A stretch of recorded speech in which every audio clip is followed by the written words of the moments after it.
ನಮಸ್ಕಾರ ಕರ್ನಾಟಕ. ಎಲ್ಲರಿಗೂ ಸ್ವತಂತ್ರ ದಿನಾಚರಣೆಯ ಶುಭಾಶಯಗಳು. ಧರ್ಮಸ್ಥಳದ ಹತ್ಯಾಕಾಂಡವಾಗಿ ಸಾಕಷ್ಟು ಊಹಾಪೋಹಗಳು ನೆಗೆಟಿವ್ ರೀತಿಯಲ್ಲಿ ಒಂದಷ್ಟು ಜನ ಅಪಪ್ರಚಾರ ಮಾಡ್ತಾ ಇದ್ದಾರೆ. ಮಾಡಲಿ. ಈಗ ನಾವು ಯಾರೂ ಕೂಡ ಕೊಲೆಗಾರರನ್ನು ನಂಬಲಿಲ್ಲ.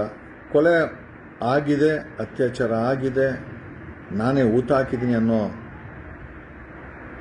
ಭೀಮನನ್ನು ನಂಬಿದ್ದೇವೆ. ಭೀಮನ್ ತೋರಿಸಿದ್ರಲ್ಲಿ ಒಂದಷ್ಟು ಟು ಗ್ರೇಟ್ ಎಕ್ಸ್ಟೆಂಟ್ ಸತ್ಯಗಳಿವೆ. ಒಂದಷ್ಟು ಮಿಸ್ ಆಗಿರ್ಬೋದು ಬಿಟ್ಟರೆ ಸಂಪೂರ್ಣವಾಗಿ ಆತನ ಮಾತುಗಳಲ್ಲಿ ನಿಜ ಇದೆ. ಸಿಕ್ಕಿರುವಂಥ ಪಳೆಯುಳಿಕೆಗಳು ಕಸ್ತೂರ್ಬಾ ಆಸ್ಪತ್ರೆಯಲ್ಲಿ ಇಟ್ಟಿರುವಂಥ ಪಳೆಯುಳಿಕೆಗಳೇ ಅದಕ್ಕೆ ಸಾಕ್ಷಿಯಾಗಿದೆ. ಆ್ಯಂಡ್ ಕಮಿಂಗ್ ಸ್ಟ್ರೈಟ್ ಟು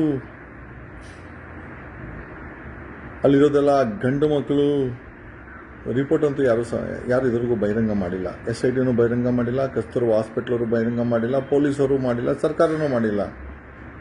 ಯಾವ ದಿಸೆಯಲ್ಲಿ ದಿಕ್ತಪ್ಪಿಸ್ತಾ ಇದ್ರ ನಮಗೆಲ್ಲ ನೀವು?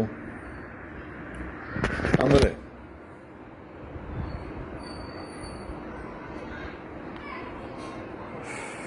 ಭೀಮನನ್ನ ಬ್ರೈನ್ ಮ್ಯಾಪಿಂಗ್ ಮಾಡಿ ಅಂತ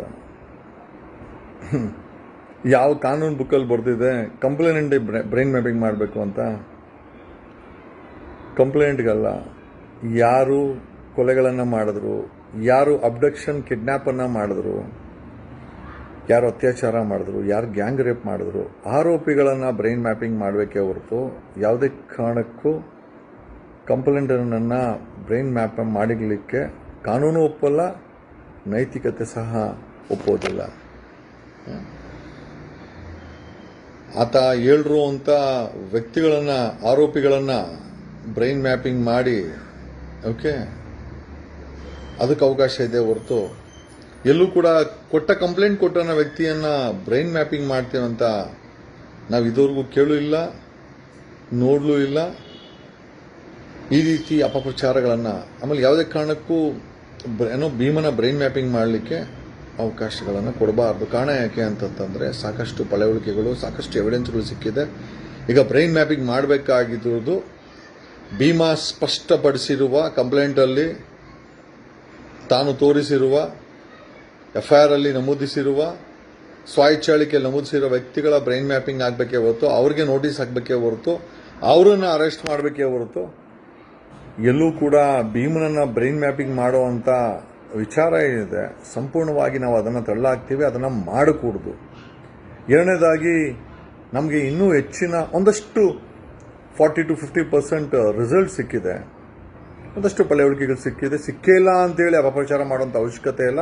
ಯಾಕೆ ಸಿಕ್ಕಿರೋದು ಯಾರ್ದು? ನಿಮ್ಮ ತಾತಂದ? ಕಸ್ತೂರ್ಬಾ ಹಾಸ್ಪಿಟ್ಲಲ್ಲಿ ಇಟ್ಟಿರುವಂಥ ಪಳೆಯುಳಿಕೆಗಳು ಅಥವಾ ಹ್ಯೂಮನ್ ರಿಮೇನ್ಸ್ ಯಾರು? ನಿಮ್ಮ ತಾತಂದ? ಯಾಕೆ ಹುಚ್ಚುಚ್ಚುವಾಗಿ ಸುಳ್ಳನ್ನು ಅಪಪ್ರಚಾರ ಮಾಡ್ತೀರಾ? ಅಲ್ಲಿರೋದು ಯಾರ್ದು ಅಂತ ಹೇಳಿ.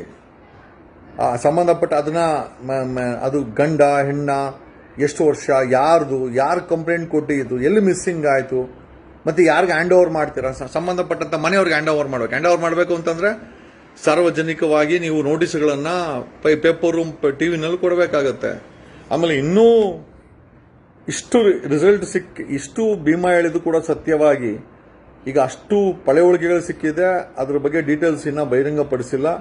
SITನೂ ಬಹಿರಂಗಪಡಿಸಿಲ್ಲ, ಸರ್ಕಾರನೂ ಬಹಿರಂಗಪಡಿಸಿಲ್ಲ. ಬಟ್ ಇಂಟ್ರಿಮ್ ರಿಪೋರ್ಟು ಸರ್ಕಾರ ಸಬ್ಮಿಟ್ ಆಗಿದೆ. ಇಂಟ್ರಿಮ್ ರಿಪೋರ್ಟನ್ನು ಸರ್ಕಾರ ಪಾರದರ್ಶಕವಾಗಿ ಜನರ ಮುಂದೆ ಇಡಬೇಕಾಗತ್ತೆ. ಒಂದು.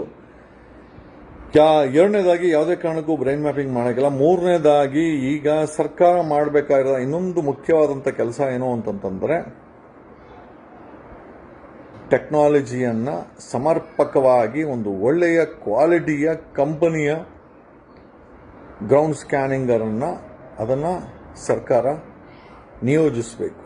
SIT ಕೇಳಿದೆ, ಸರ್ಕಾರ ಸ್ಯಾಂಕ್ಷನ್ಸ್ ಕೊಡು. ಕೋಟ್ಯಾಂತರ ರೂಪಾಯಿ ಆಗುತ್ತೆ. 3500 ಎಕರೆ ಗ್ರೌಂಡ್ ಸ್ಕ್ಯಾನಿಂಗ್ ಮಾಡಬೇಕು ಅಂತಂದರೆ ಕನಿಷ್ಠ ಒಂದು 50 100 ಕೋಟಿ ಆಗುತ್ತೆ. ಇದಕ್ಕೆ ಸರ್ಕಾರ ಸಮರ್ಪಕವಾಗಿ ನಿಲ್ಲಬೇಕು.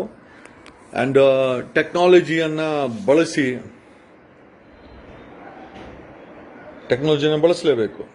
ಓಕೆ, ಇದು ನಮ್ಮ ಯಾವುದೇ ಕಾರಣಕ್ಕೂ ನಮಗೆ ನಾವು ನೋಡಿದ್ದೇವೆ ಅಂತಂದ್ರೆ ಅವ್ರಿವ್ರ ಕಾಲಗಳಿಗೆ ಬಿದ್ದು, ಧರ್ಮಸ್ಥಳದಲ್ಲಿ ಹೋಗಿ ಅವ್ರಿವ್ರ ಕಾಲಗಳಿಗೆ ಬಿದ್ದು ನೀವು ನ್ಯಾಯ ಕೊಡ್ತೀರೋ ಅನ್ನೋ ಭರವಸೆನೇ ನಮ್ಗೆ ಹೊಟ್ಟೋಗ್ಬಿಟ್ಟಿದೆ. ಬಟ್ ಆದರೂ SIT ಅನ್ನು ನಾವು ಬಿಡೋದಿಲ್ಲ. We will chase SIT. ಸರ್ಕಾರನ ಕೈ ಬಿಡೋಕೋರೆ we will appeal before high court of Karnataka. Court ಮೊರೆ ಹೋಗಿ we will ask court to take over the SIT, monitor it in the larger public interest it and give justice to us. ಅದೊಂದೇ ಆಗೋದು. ಸದ್ಯಕ್ಕೆ ಸರ್ಕಾರದ ಕೈಯಲ್ಲಿ SIT ಇದೆ. ನೀವು ಉಚ್ಚಾಟ ಮೇರಿದ್ರೆ definitely the matter will be appeal before high court of Karnataka. ಇವತ್ತು ನಾನು ಹೇಳ್ತಾ ಇದ್ದೀನಿ, ಸ್ವತಂತ್ರ ದಿನಾಚರಣೆ ದಿವಸ ಎಲ್ಲ ನಮ್ಮ ಪರವಾಗಿದೆ, ಭೀಮನ ಪರವಾಗಿದೆ, ಸಾರ್ವಜನಿಕ ಹಿತಾಸಕ್ತಿಗಳ ಪರವಾಗಿದೆ, ಅಲ್ಲಿ ಕೊಲೆಯಾದಂಥ ಆತ್ಮಗಳ ಪರವಾಗಿದೆ, ನ್ಯಾಯದ ಪರವಾಗಿದೆ. ಇನ್ನು ಹೆಚ್ಚಿನ ರಿಸಲ್ಟ್ ಬೇಕು ಅಂತಂದ್ರೆ ಸರ್ಕಾರ ಹೆಚ್ಚಾಗಿ ಒಳ್ಳೆ ಟೆಕ್ನಾಲಜಿಯನ್ನ ಒಳ್ಳೆ ಕಂಪನಿ ಜೊತೆ ಟೈಪ್ ಮಾಡ್ಕೊಂಡು ಮಾಡಬೇಕಾಗುತ್ತೆ ಅಂತ ಹೇಳುತ್ತಾ, we stand with SIT, we stand with Bhima, we stand with justice. ಅದು ಏನೇ ಆಗಿರಲಿ ನ್ಯಾಯ ಸಿಗಲೇಬೇಕು, ಸಿಗುತ್ತೆ, ಸಿಗಲೇಬೇಕು ಒಂದು ದಿನ. ಧನ್ಯವಾದಗಳು. Thanks a lot. Love you all. ನಾನು ನಿಮ್ಮ ಅಡ್ವೊಕೇಟ್ ಜಗದೀಶ್. Thank you.